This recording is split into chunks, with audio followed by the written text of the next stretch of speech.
বারে বারে ঘুঘু তুমি খেয়ে যাও ধান, এইবারে ঘুঘু তোমার বধিব পরাণ। আমি তো বিএনপির সঙ্গে মিশি না, ওরা তো এই দেশে থাকার মতোই না, বঙ্গোপসাগরে ফালাই দিতে পারলে আর একটু ভালো হইতো। রাজনীতির বাইরে কথা বলতে পারি না বলে তো প্রেমও করতে পারি নাই। হাসিনা বলছিল না ঘরে ঘরে চাকরি দিব, ঘরে ঘরে বেকার দিয়েছে। ঘরে ঘরে শুধু বেকারই দেয় নাই, ঘরে ঘরে মামলাও দিয়েছে। বলতে চাই নাই, আসলে হয়েছে কি, ঢেকি স্বর্গে গেলেও ধান ভানে। আমাকে কিন্তু 2-3 দিন আগে ওয়ার্নিং দেওয়া হয়েছে, এটা কিন্তু অরাজনৈতিক বক্তব্যের জায়গা। আমি বলি খাইছে, আমার মাথার চুল থেকে পায়ের নখ পর্যন্ত রাজনীতি। আমি রাজনীতির বাইরে কথা বলবো কেমনে?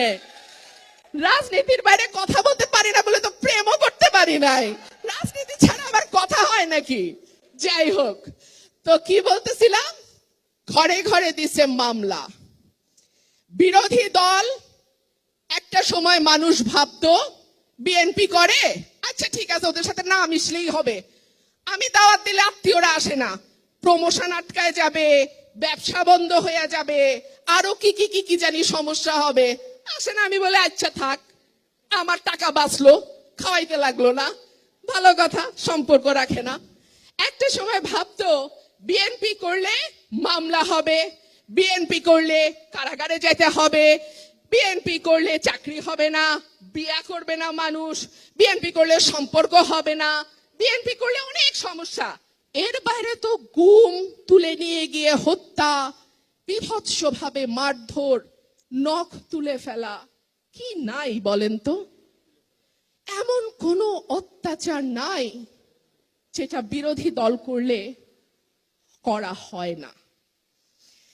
কিন্তু ওই যে বলে না, বারে বারে ঘুঘু তুমি খেয়ে যাও ধান, এইবারে ঘুঘু তোমার বধিব পরাণ।